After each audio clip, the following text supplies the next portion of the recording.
창세기 45장 9절에서 15절 말씀 보겠습니다. 창세기 45장 9절에서 15절 말씀을 같이 한 목소리로 합독합니다. 당신들은 속히 아버지께로 올라가서 아뢰기를 아버지의 아들 요셉의 말에 하나님이 나를 애굽 전국의 주로 세우셨으니 지체 말고 내게로 내려오사 아버지의 아들들과 아버지의 손자들과 아버지의 양과 소와 모든 소유가 고센 땅에 머물며 나와 가깝게 하소서. 흉년이 아직 5해가 있으니 내가 거기서 아버지를 복양하리이다. 아버지와 아버지의 가족과 아버지께 속한 모든 사람에게 부족함이 없도록 하겠나이다 하다라고 전하소서. 당신들의 눈과 내 아우 베냐민의 눈이 보는 바 당신들에게 이 말을 하는 것은 내 입이라. 당신들은 내가 애굽에서 누리는 영화와 당신들이 본 모든 것을 다 내 아버지께 아뢰고 속히 모시고 내려오소서 하며 자기 아우 베냐민의 목을 안고 오니 베냐민도 요셉의 목을 안고 오니라. 요셉이 또 형들과 입맞추며 안고 오니 형들이 그제서야 요셉과 말하니라. 아멘. 우리 한 주간의 현장을 두고 마태복음 16장 우리 16절을 선포합시다. 주는 그리스도시요 살아계신 하나님의 아들이십니다. 아멘.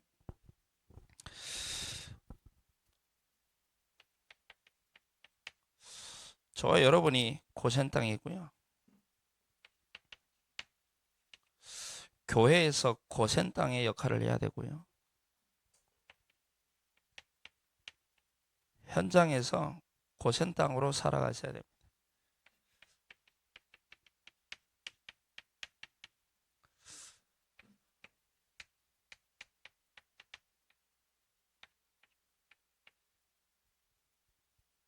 구절이죠.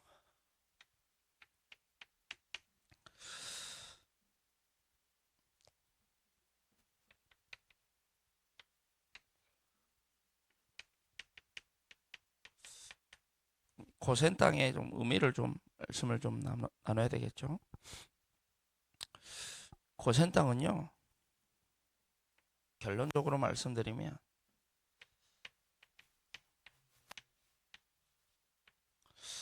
일천망대다라고 할 수 있습니다. 사실 영적 상태도 되죠. 우리의 영적 상태가 일천망대에 세울 수 있는 상태면 되잖아요. 하나님이 저와 여러분을 일천망대로 세우셨다 그 말은 우리가 바로 일천망대다 그 말은 우리의 영적 상태가 하나님과 맞아지면 일천망대는 하나님이 세워가시는 거죠. 우리의 힘과 능력 가지고 일천망대 세우라고 하지 않았어요. 하나님과의 관계 속에 있으면 일천망대는 세워지게 돼 있는 겁니다. 그래서 영적 상태를 바꾸는 것에 우리의 모든 기준을 둬야 되겠고요. 그래서 고센 땅이 뭐냐? 오늘 본문 말씀에도 나와 함께 나와 가깝게 하소서 하고 10절에 그러죠. 요셉과 가까이 하는 곳이 이제 고센 땅이란 말이에요. 쉽게 말하면요, 누구와 가까이 하느냐가 전부죠. 우리가 누구와 가까이 해야 되겠습니까?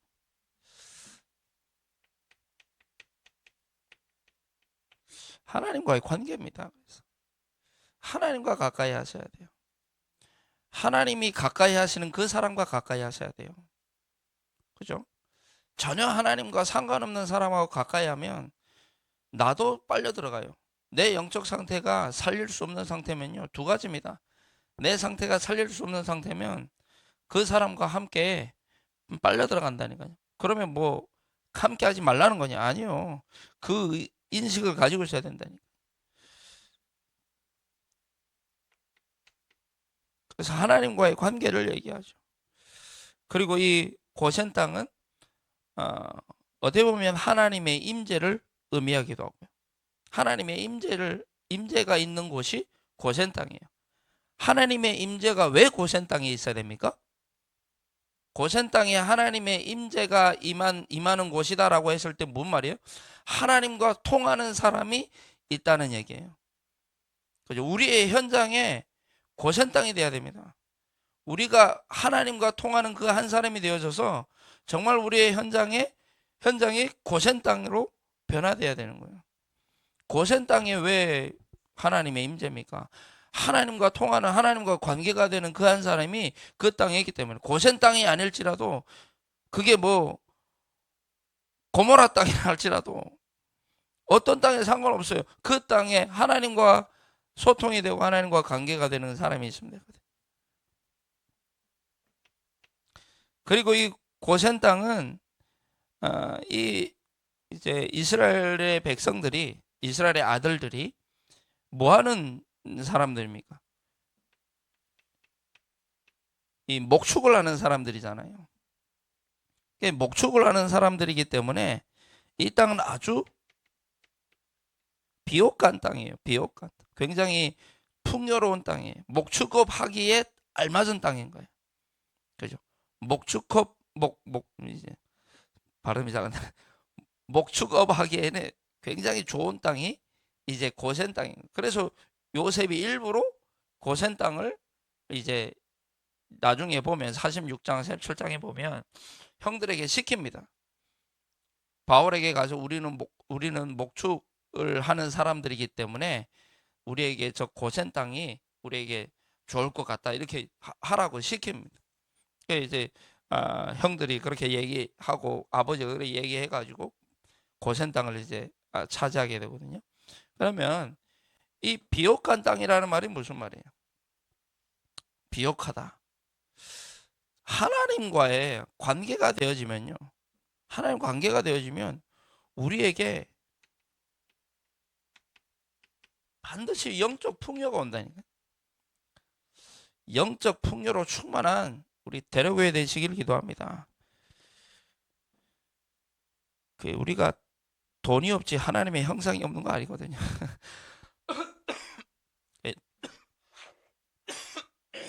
영적 풍요를 누리시면 그 어디나 하나님 나라 아닙니까? 영적 풍요를 누리시기 바라고요. 그게 고센 땅입니다. 그리고 고센 땅은 애굽 문화가 어떤 문화입니까?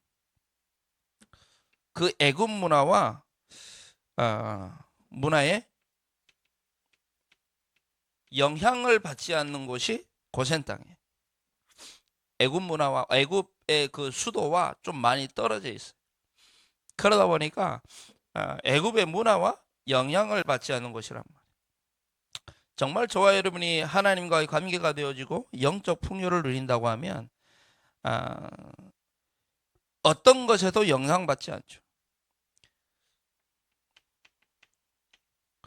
우상에 영향을 받지 않는 겁니다. 흑암 문화, 우상 문화잖아요. 애굽이 거기에 영향받지 않는 거예요. 내 현장에 이 우상의 문화 영향을 받지 않는 겁니다. 그리고 이 고센 땅은 애굽에 10가지 재앙이 일어났었잖아요. 근데 이 고센 땅은 안전했어요. 구별된 곳이 고센 땅이에요.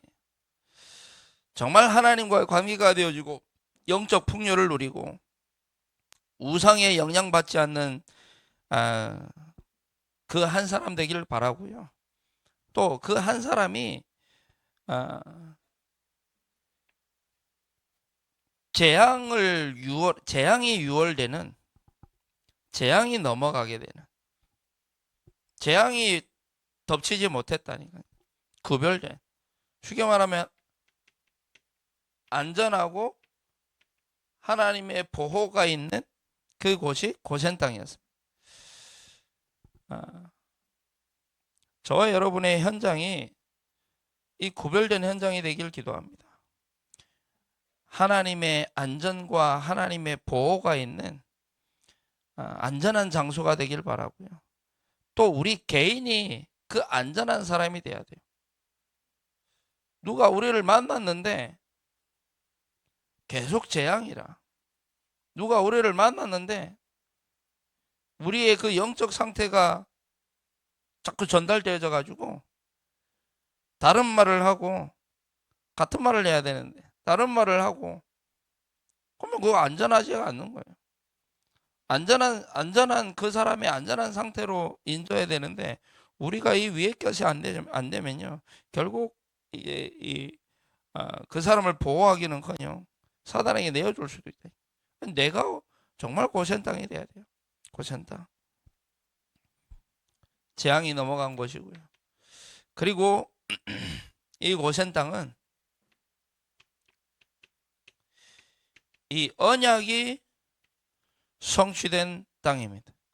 언약이 성취된 데 고센 땅이거든요. 무슨 언약입니까?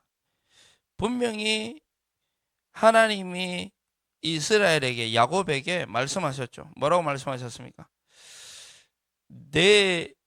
내가 큰 민족을 이룰 것이다. 왕들이 내 허리에서 나올 것이다. 실제 큰 민족을 이뤘거든요.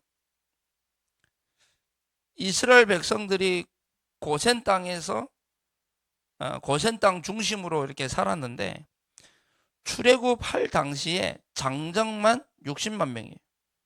그러면 300만 명으로 추산하거든요. 한 300만 명 정도. 하나님이 분명히 생육하고 번성하라, 충만하라 이스라엘에게 주신 언약이에요. 그 언약이 성취된 땅이 고센 땅이라니까요. 저와 여러분이에요. 정말 생육, 번성, 충만, 정복, 다스림에 그 언약이 나에게 또 내가 있는 그 현장에 성취되기를 기도합니다. 그 언약이 성취된 땅입니다. 그 영적 풍요가 되어지면요 따라온다니까요. 하나님과의 관계가 되어지고 영적 풍요가 우리에게 저 영적 풍요를 누리게 되면 따라오게 되는 거예요, 사실. 이거 굳이 이제 바라고 원하지 않아도 하나님이 언약을 성취하신다니까요. 그리고 이 고센 땅은요.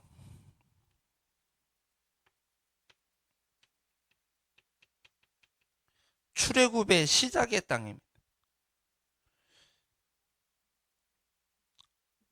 어디서 출애굽이 시작됐나?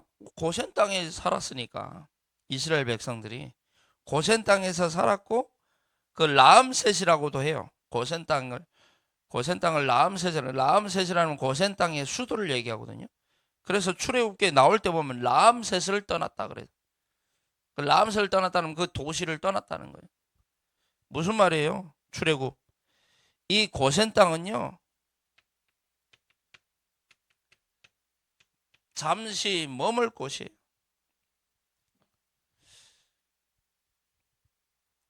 잠시 머물 곳이에요.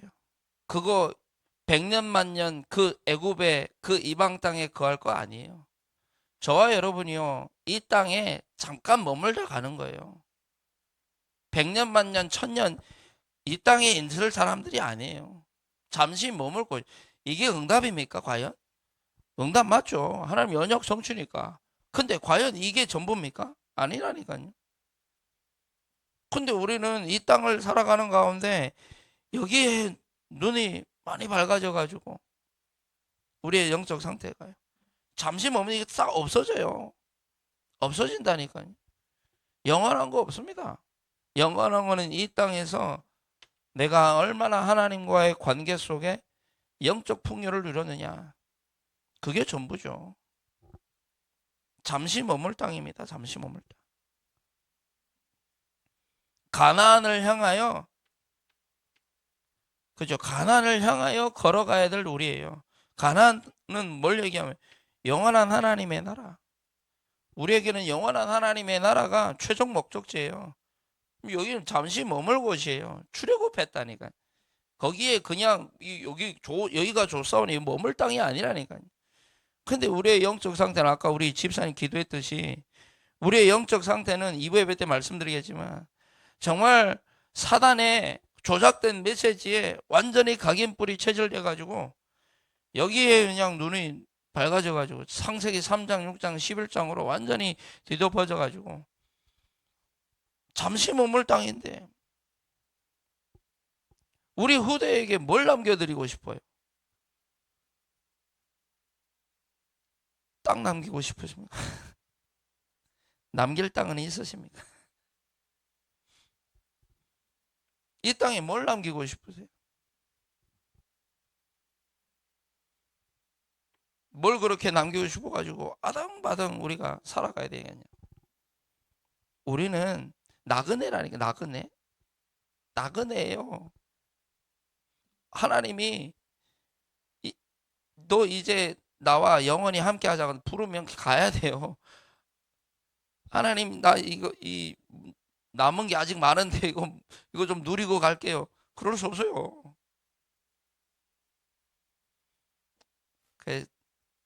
딱 말씀드릴게요. 아끼다 똥됩니다. 아끼다 똥돼요. 뭐 때문에 아껴요? 진짜 하나님과의 관계가 되고 영적 풍요를 누리는 사람은요, 있어도 되고 없어도 되는 거잖아요. 꼭 돈이 아니더라도 우리의 어떤 사람이든 그게 상황이든 환경이든 있어도 되고 없어도 되는 거예요. 진짜 이거 누릴 수 있다. 근데 잠시 머물 땅인데 이 고센 땅에는 누가 남겨졌습니까? 모세와 그 뒤를 이어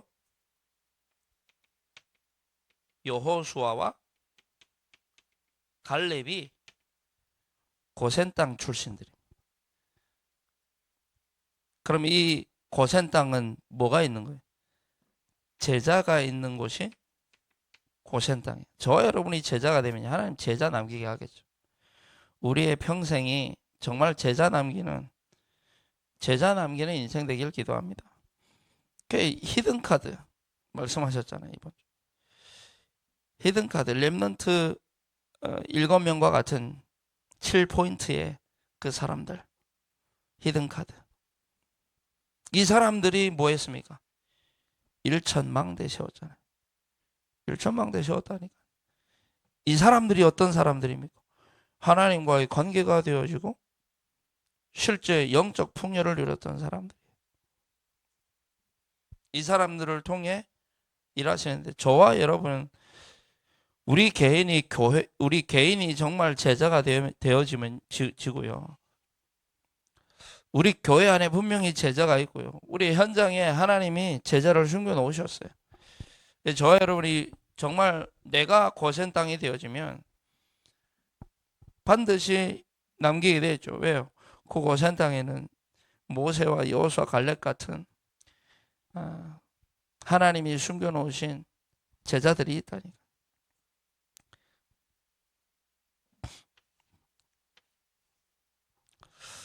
그러면 이 하나님과의 관계, 영적 풍요를 누렸다는 말이 무슨 말입니까? 정말 근본이 회복된 한 사람이겠죠. 근본이 회복된 사람. 근원이 치유된 사람.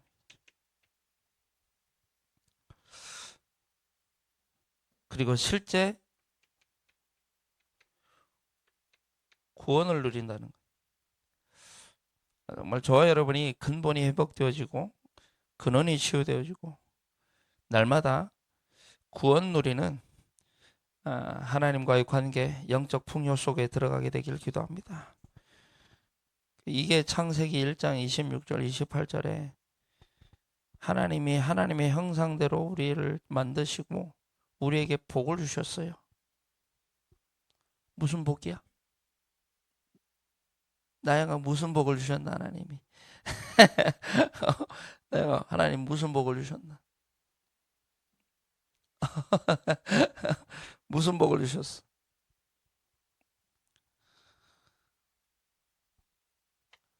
이 복을 주셨어요. 하나님과 교제하고 하나님과의 관계가 되어지는 영적 풍요를 누릴 수 있는, 그게 복 맞습니까? 그 복 누리시기 바랍니다. 복을 주시며 그리고 말씀하셨어요. 생육하고 번성하고 충만하고 정복하고 다스려라. 그 복 아니면은요, 생육 번성 충만 정복 다스림의 속에 살아가야 돼요. 그냥 그 속에. 그러면 이걸 위해서 그걸 누려라, 그 말은 아니에요. 이거는 복을 주셔놓고 하나님이 플러스로 주신 복이지 본질은 아니라는 거예요. 저와 여러분이 정말 세 가지 날마다 누리게 되길 바라고요. 하나님은요, 이스라엘 백성들을 절대 조건 속으로 이제 밀어넣으시죠. 실제 이제 이 가나안으로 들어가기 위해서 40년을 이스라엘 백성들에게 이제 광야로 몰아가셨죠. 몰아가신 이유가 뭡니까? 이스라엘 백성들을 광야로 몰아가신 이유.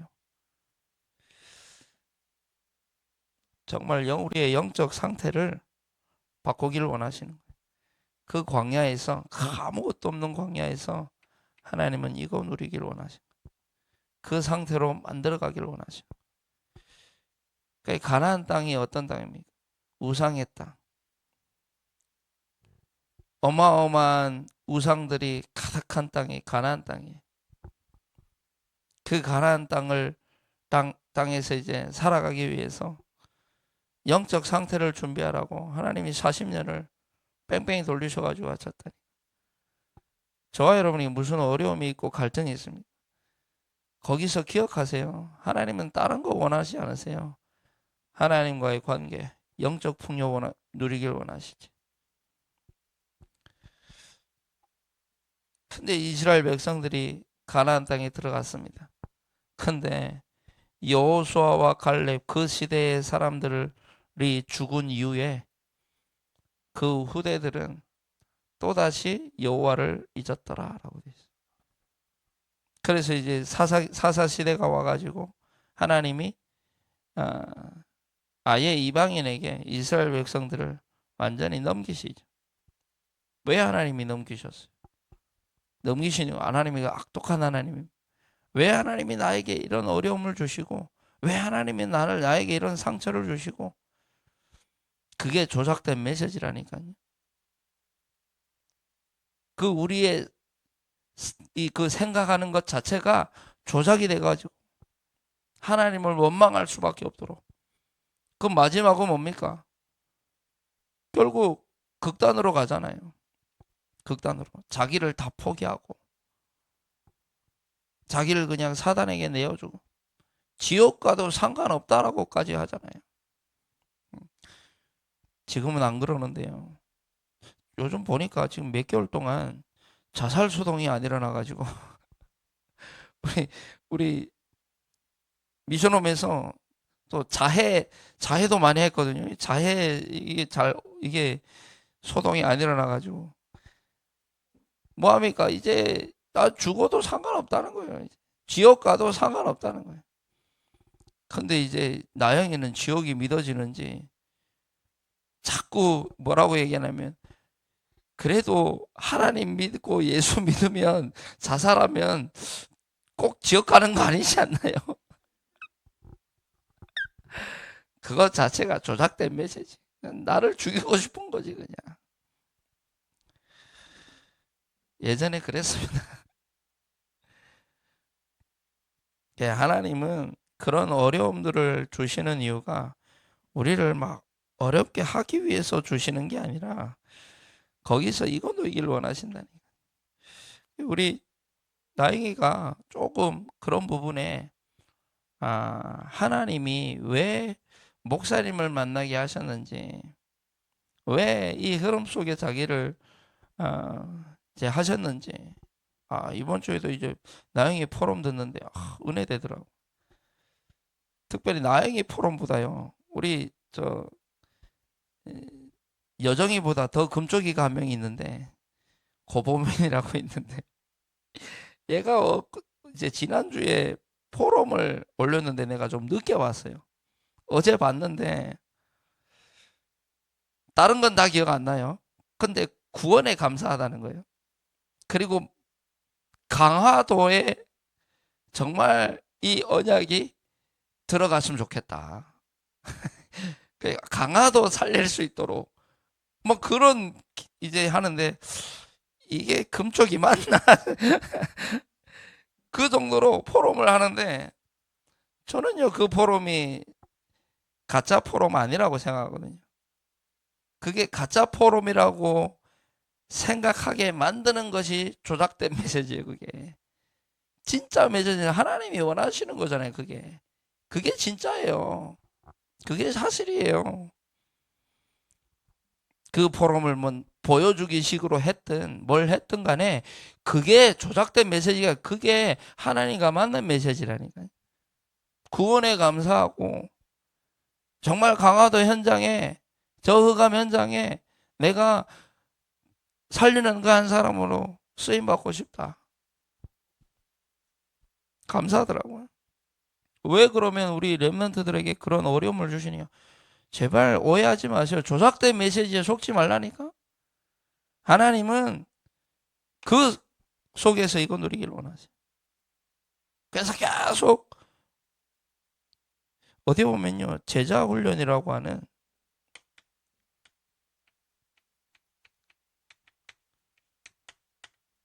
이 속에 집어넣는 제자 훈련을 하나님이 하고 계신다니까. 제자인 사람은 거기에 아멘합니다. 진짜 하나님이 부르신 제자는 거기에 아멘한다니까. 그래서 오늘 제자 훈련에 대해서 좀 말씀을 나눴으면 좋겠는데요. 제자는 태어납니까? 만들어집니까? 태어났는데 안 만들어지면요. 태어났는데 안 만들어지면 어떡할까? 제자는 둘 다 맞아요. 제자는 태어나잖아요. 태어났으면 하나님 만들어 가세요. 제자로. 그죠? 내가 제자로 막 내 스스로를 만드는 게 아니라 제자로 태어났다. 그러면 하나님이 제자로 만들어 가신다니까요. 그래서 만들어 가시는 그 여정이 뭡니까? 훈련이라는 거예요. 그래서 제자는 훈련받는다.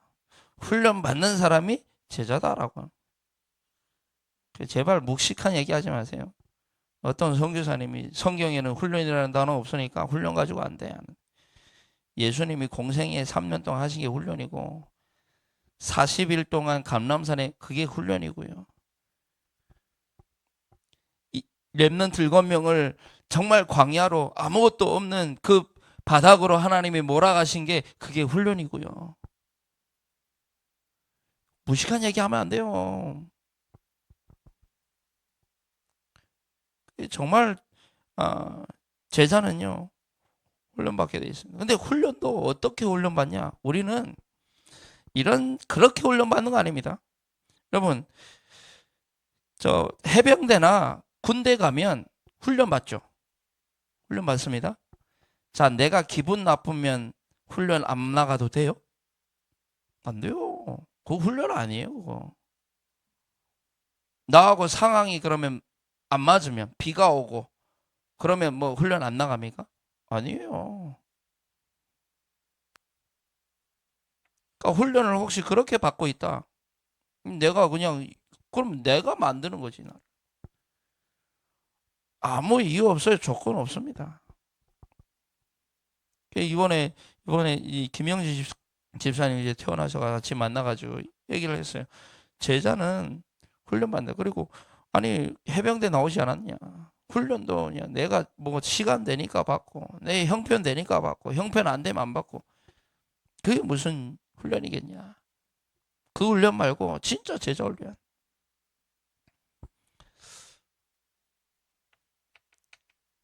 제자 훈련이 실제가 되기를 기도합니다. 실제 제자 훈련 받는 저와 여러분 되기를 기도합니다. 그 제자 훈련에 대해서는요, 주님의 전도 계획이라고 하는 책을 쓴 분이 계세요. 로버트 콜먼 이제 박사라고도 하는데 목사님이시죠. 주님의 전도 계획을 제가 이제 학교 다니면서 2번 읽었어요. 2번. 그 꼭 숙제로 내주세요. 이제 전도학에서 이제 아마 내줬던 것 같은데 우리 박신혁 전사님도 아마 읽었을 것 같은데 로버트 콜먼 박사가 어떤 사람이냐면요.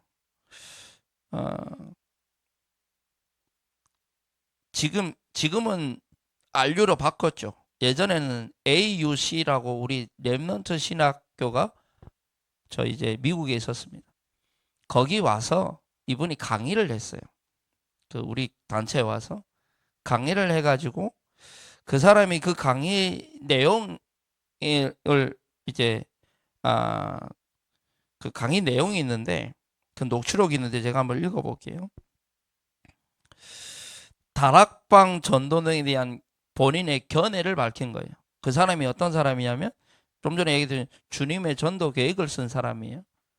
이렇게 얘기합니다. 질문에 대해 답변하기 전에 운동에 대한 견해를 알려달라고 하니까 그 질문에 대해 답변하기 전에 다락방 전도에 대해서 개인적인 견해를 밝히기를 원한다. 대한예수교 장로회 이게 좋은 이름인데 그 뒤에 붙는 이름이 더 귀하다 그랬어요.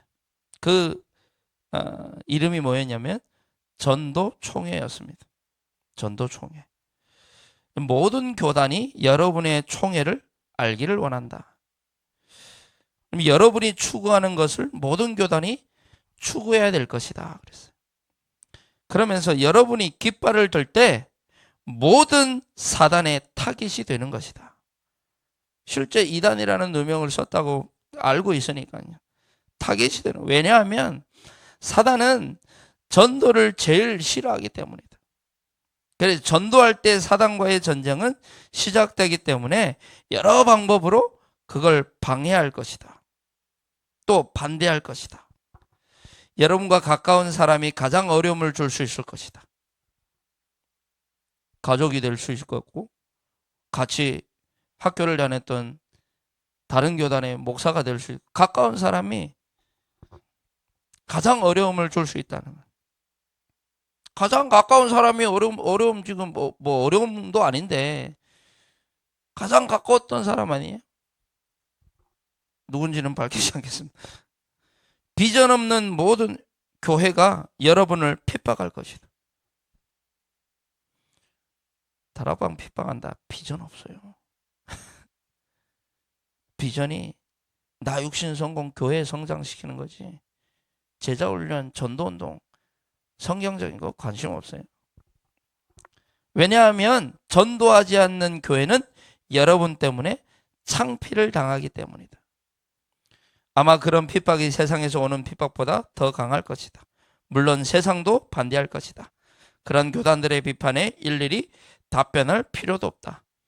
그러면서 본인도 핍박을 많이 받았으나 한 번도 대응하지 않았다. 저는 너무나 바쁘기 때문에 대응할 시간도 없었다. 전도는 완전히 공격적인 것이다. 여러분의 대적이 있다는 것을 걱정할 필요가 없다. 여러분의 대적은 사단이다. 사단을 계속 공격하기 바란다. 여러분이 갖고 있는 연장에서 손을 떼지 마시기 바란다. 그래야 이 운동이 지속되기를 바란다. 그러면서 그 말은 여러분이 살아있고 행동하는 영이기 때문이다. 이 운동이 끝나고 하나의 교단으로 남기를 원치 않는다. 제가 말씀드리는 것은 이틀 동안 이 운동에 대해서 알았기 때문이다. 저는 이 운동에 같은 주파를 맞추고 있다고 생각한다. 우리는 같은 형제요, 같은 가족이다. 더 이상 말할 필요가 없다. 진짜 여러분 때문에 하나님께 감사드린다. 이렇게 이제 자기 견해를 밝혔는데요. 그 주님의 전도 계획을 쓴 사람이에요. 그러면서 이제 다락방의 가장 중요한 핵심을 꼽으라고 한다면 제자훈련이다 그랬거든요. 그러면 합숙을 너무 칭찬을 해서 제자훈련의 혈련을 오늘 잠깐 보고 봤으면 좋겠는데요. 제자는 부르심에서 시작됩니다. 부르심에서 시작됩니다. 다른 말로 선별입니다. 그래서 태어나는 겁니다. 마가복음 3장 13절에 분명히 예수님이 뭐라고 말씀하십니까? 자기가 원하는 자들을 부르시니 나왔다. 자기가 원하는 자들을 부르셨다. 저와 여러분이 하나님이 원하시는 자들 맞습니까? 아멘 하는 사람이 제자입니다. 자기가 원하는 자들을 부르셨다니까요. 이 말씀의 7절부터 12절까지를 보면요. 많은 무리가 따라와요. 그 무리 가운데 하나님이 자기가 원하는 자들을 부르신 거예요.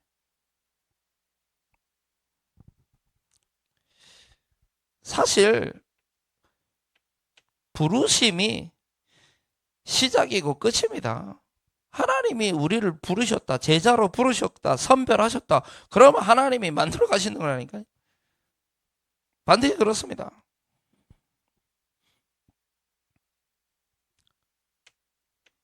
왜 우리를 원하셨어요?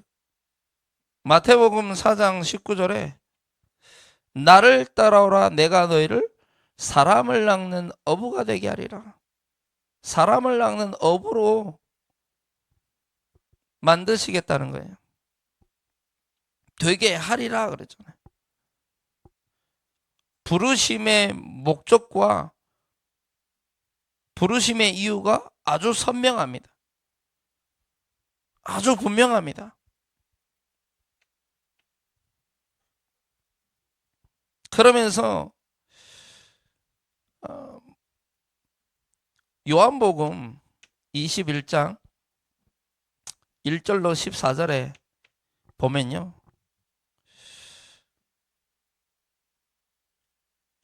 찾으실 분들은 좀 찾아서 한번 보시면 좋을 것 같습니다. 요한복음 20장 21장 1절로 14절에 보면 1절에 뭐라고 되어 있습니까? 그 후에 예수께서 디베랴 호수에서 또 제자들에게 자기를 나타내셨습니다. 이 말이 무슨 말이에요? 제자들이요 다 도망갔어요. 제자들이 예수님이 십자가에 죽으시고 나서 도망갔어요. 근데 부활하신 걸 보고도 딴 데 가서 버렸어요. 근데 하나님이 또 제자들에게 나타내셨어요. 근데 이제 시몬 베드로가 뭐라고 합니까? 나는 고기 잡으러 돌아가겠다. 돌아가죠. 그랬더니 그 말에 영향받는 사람들, 제자들이 우리도 가겠다 해가지고 싹 다 갑니다. 그때 예수님이 나타나시죠. 근데 제자들의 눈에는 예수님이 안 보여요. 예주인들 알지 못했다 그래요. 알지 못해요. 관심이 없는 겁니다. 그때 예수님이 고기가 있냐고 물어보죠. 그러면서 한 마리도 잡지 못했던 그 물고기에 이제 그 물에 153마리가 이제 잡히는 153마리는 굉장히 의미가 있다고 합니다. 모든 민족이 되기도 하고 모든 족속이 되기도 한다고 하는데 아무튼 그거는 넘어가고요. 14절에 보니까요. 이것은 예수께서 죽은 자 가운데 살아나신 후에 세 번째로 제자들에게 나타나신 것이다. 세 번째로 나타나신 거예요. 무슨 말입니까? 하나님은요. 우리를 제자로 부르셨습니까? 그러면 끝까지 추격해가지고요. 포기하지 않으세요. 끝까지 제자로 하나님 만드세요. 우리 권사님을 포기하지 않으시고 제자로 부르신 게 맞다면 끝까지 아주 집요하게 하나님은 세 번이나 찾아왔다니까. 도망갔는데 도망갔으면 아유 저건 제자 아닐까 보다. 그냥 버려두는 게 아니고 제자가 맞다 그럼 끝까지 쫓아오셔가지고 하나님. 제가 증인입니다. 아니 제가 어떤 삶을 살았습니까? 하나님이 없다고 하고 전혀 하나님과 맞지 않는, 분명 하나님 나를 제자로 부르셨는데 선별하셨는데 나는 자꾸 딴 길 갔잖아요. 근데 하나님 끝까지 포기하지 않으시고 나를 세우셨다니까요.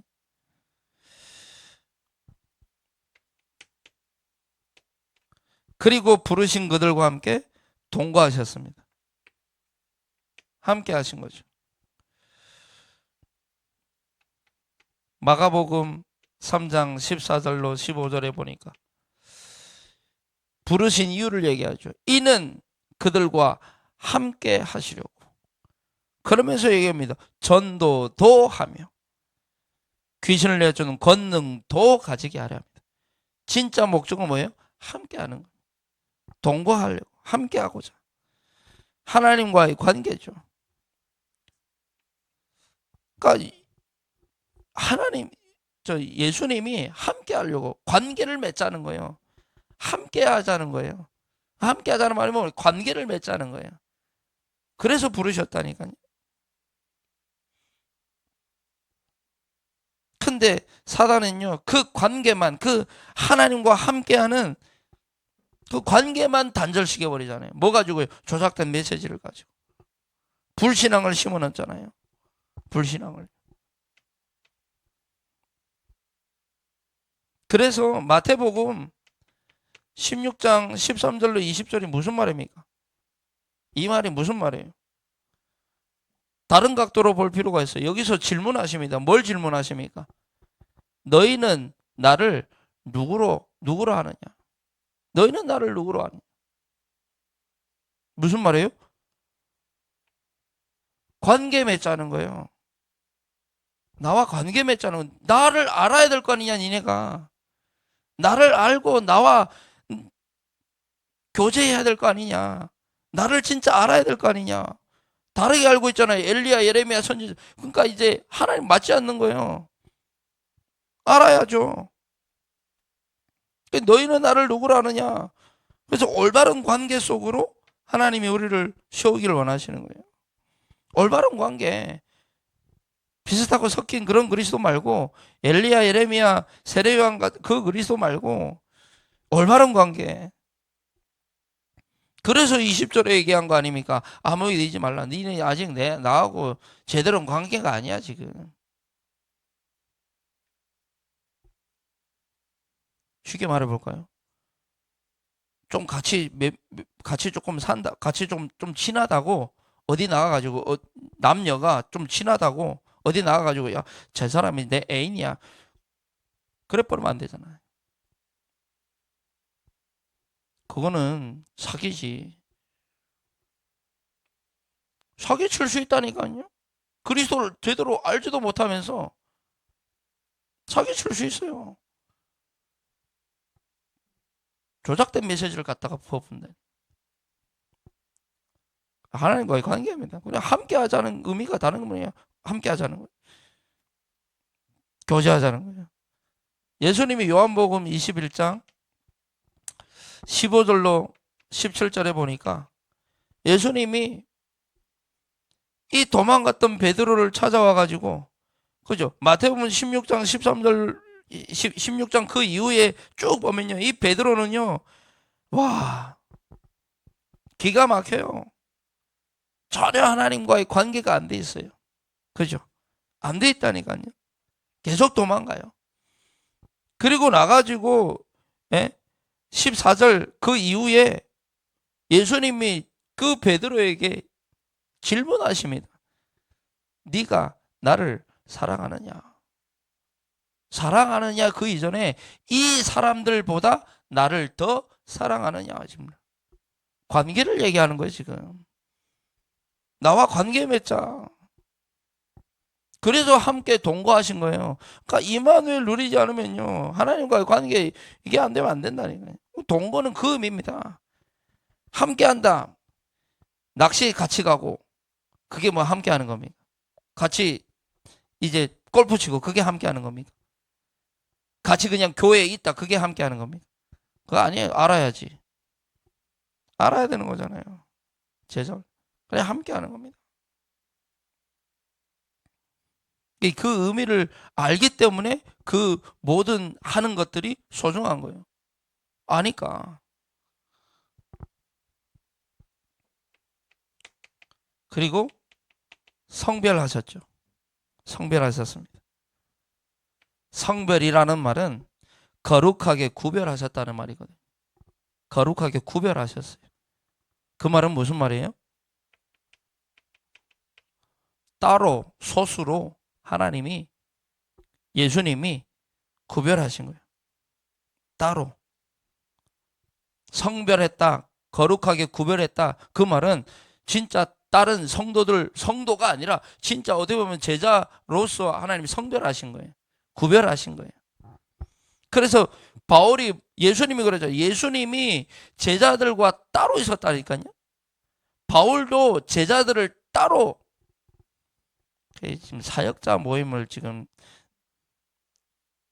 잘못 이해하고 계시는데, 따로예요. 따로. 제자는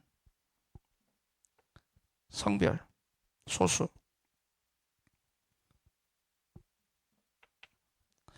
마태복음 20장 나중에 꼭 한 번씩 읽어보십시오. 얘기하는 것보다 읽어보는 게 더 좋습니다. 이 마태복음 20장 17절로 19절에 보면 뭐라고 말씀하시냐면, 십자가와 부활을 제자들에게만 얘기하세요. 제자들에게만. 십자가와 부활을 무리한테 얘기 안 합니다. 절대. 십자가와 부활을 예수님이 제자들한테만 얘기한다니까요. 그러면서 이제 뭐라고 말씀하십니까? 20장 17절로 19절에 보니까 19절에 17절에 보니까 12제자를 따로 데리시고 길에서 이르시되, 뭐라고 말씀하십니까? 내가 죽이기로 서기관들이 넘겨지고 주기로 결의하고 이방인들이 넘겨주고 그를 조롱하고 채찍질하며 십자가에 못 박게 할 것이나 제3일에 나타나리라. 제자들에게만 따로 주는 메시지가 십자가 부활이었습니다.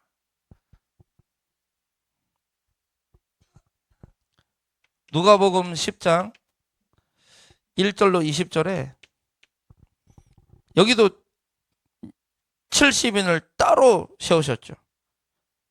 그 후에 주께서 따로 70인을 세우사 그래요. 따로 세우셨다니까요. 70인도 따로.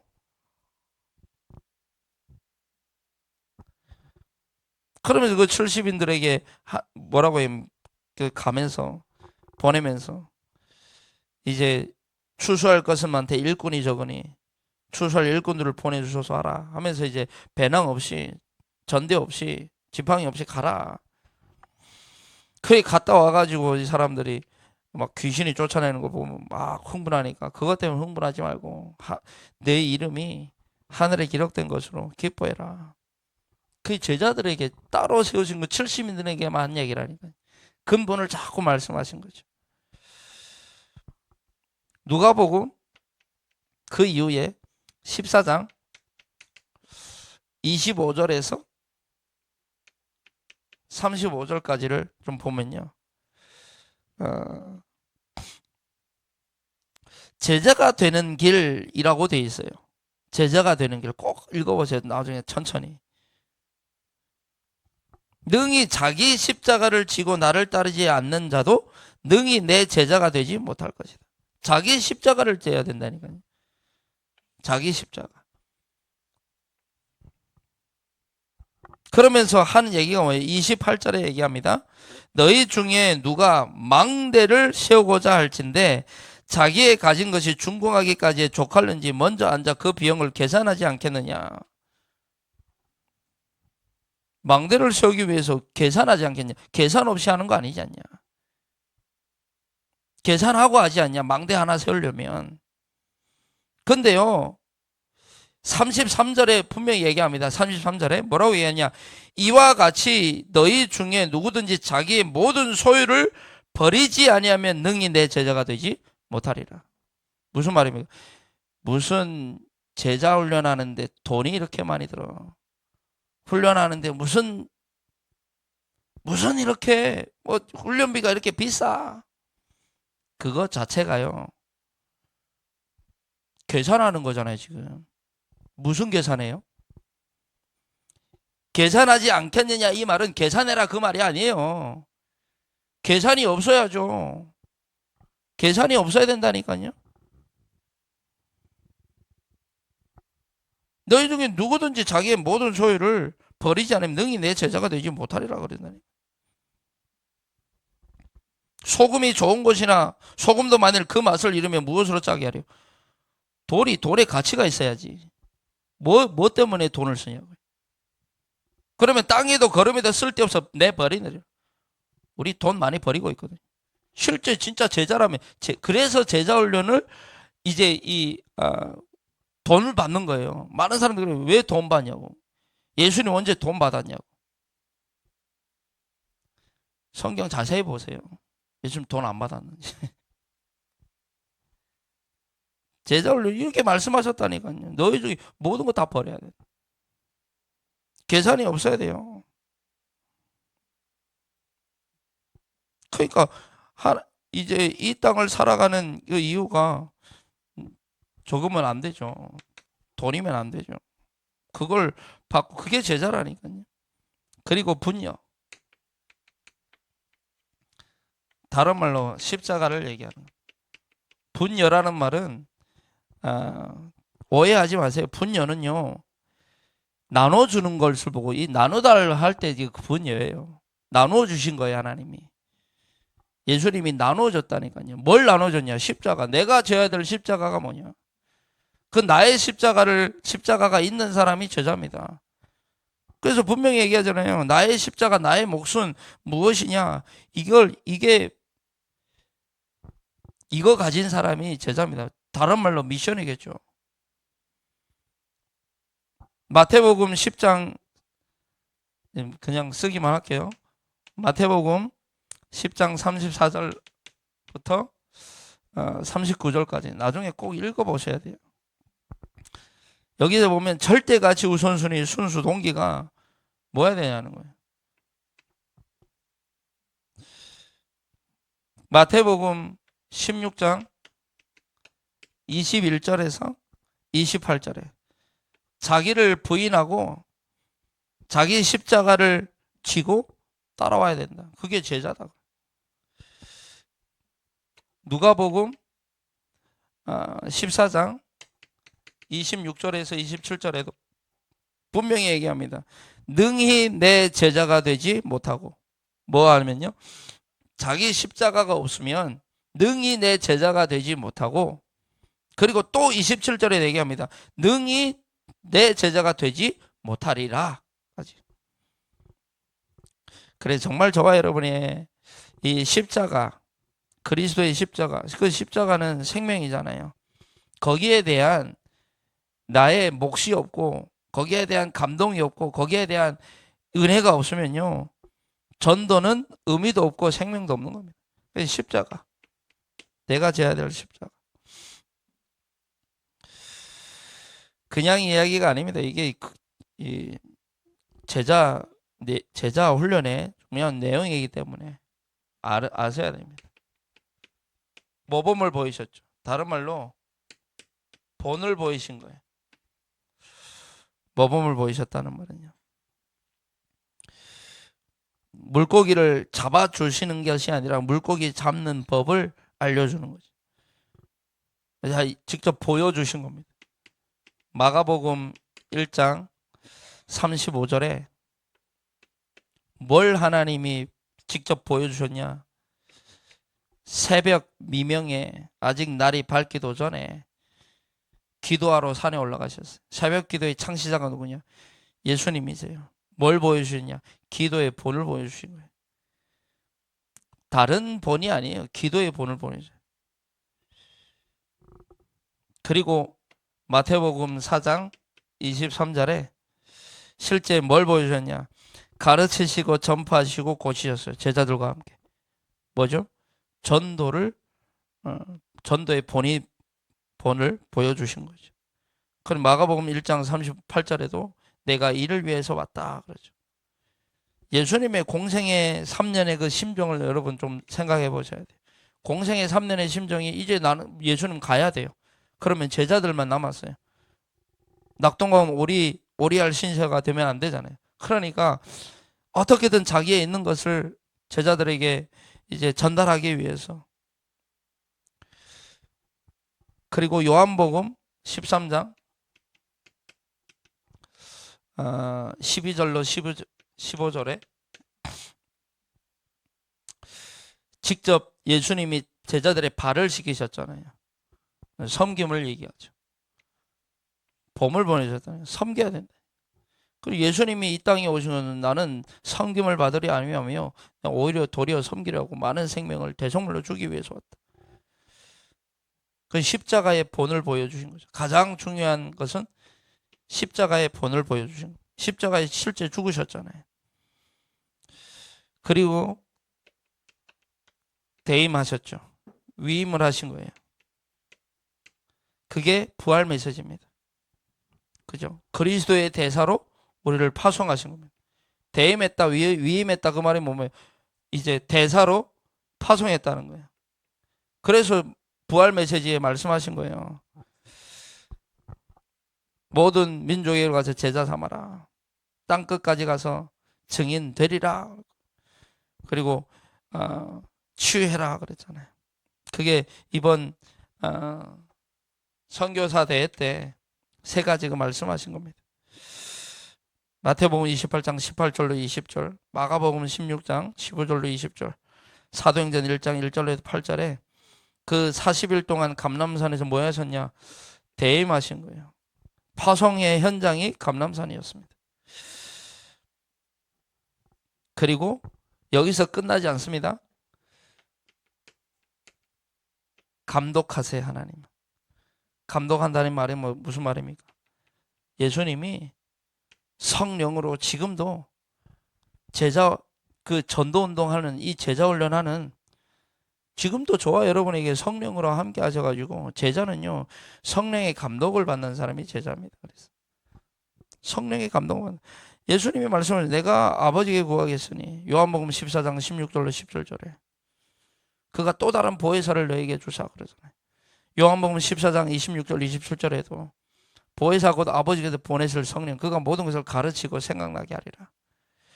요한복음 16장 13절에도 얘기하시죠. 모든 진리 가운데로 우리를 인도할 것이다. 그 지도를 받는 게 그 바울팀이 가장 사도행전이 뭐냐면 사도행전은 다른 말로 성령의 행전이잖아요. 그 바울의 이야기가 어디면 사도행전이잖아요. 바울팀이 했던 게 뭡니까? 바울이 가장 누렸던 게 뭡니까? 그게 성령 인도, 성령의 인도를 받은 거잖아요. 성령의 인도 받는다는 게 뭔 말이에요? 감독을 받았다는. 지금도 하나님은 성령으로 우리를 지금 만져가시고 이끌어 가십니다.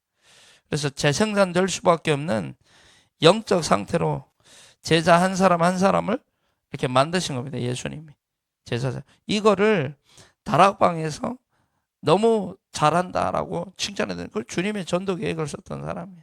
너무 자기하고 맞는 거. 이 사람은 책상에서 이거를 성경에서 이제 쉽게 말하면 전도 현장을 그렇게 많이 한 사람은 아니에요. 근데 성경에서 이 제자 훈련을 딱 찾았는데 그걸 실제 본 게 다락방 전도운동이에요. 그러니까 이 사람이 그렇게 고백할 수밖에 없는 거예요.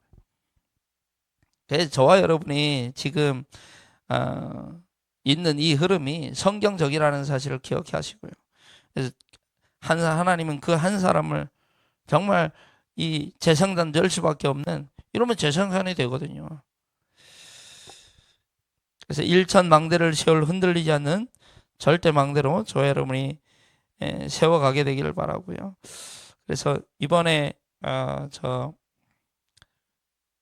홍콩 집회 때 유 목사님이 그런 말씀을 하셨어요. 내 안에 시온의 대로를 세워야 된다. 내 안에 시온의 대로.